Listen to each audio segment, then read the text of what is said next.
சிது ஐயரை வணங்குகிறேன். குருநாதர் ஆதித்ய குருஜி அவர்களை வணங்குகிறேன். ஆன்மீக அன்பர்கள் அனைவருக்கும் ஜோதிட ரத்னா செல்வம்.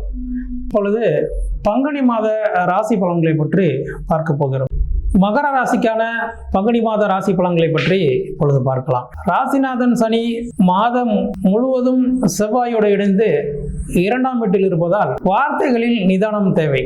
தொழில் சம்பந்தப்பட்ட இடங்களில் வார்த்தைகளை நிதானமாக கையாள வேண்டும். திடீர் பண வரவு உண்டு. ரியல் எஸ்டேட் துறையில் இருப்பவர்கள், கட்டுமான பணியில் இருப்பவர்கள், ஓட்டுநர்கள், நெடுந்தூர பயணத்தில் இருக்கக்கூடிய இரும்பு மெக்கானிக் போன்றவர்கள், நெருப்பு சம்பந்தப்பட்ட தொழிலில் இருப்ப வெல்டர் போன்றவர்கள் இந்த மாதத்தில் மிகவும் கவனமாக இருக்க வேண்டும்.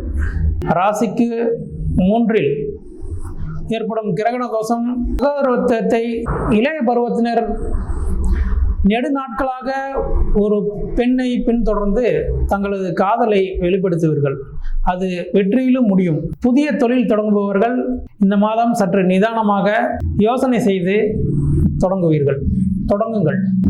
கணவன் மனைவியிடையே சிறு சிறு குழப்பங்களும் மனஸ்தாபங்களும் ஏற்படக்கூடிய மாதமாக இருப்பதால் வார்த்தைகளில் மிகவும் கவனம் தேவை. குழந்தைகள் விஷயத்தில் அலட்சியம் வேண்டாம். தேர்வு எழுதக்கூடிய மாணவர்கள் மிக சிறப்பாக எழுதி வெற்றி பெறுவீர்கள். வாழ்த்துக்கள்.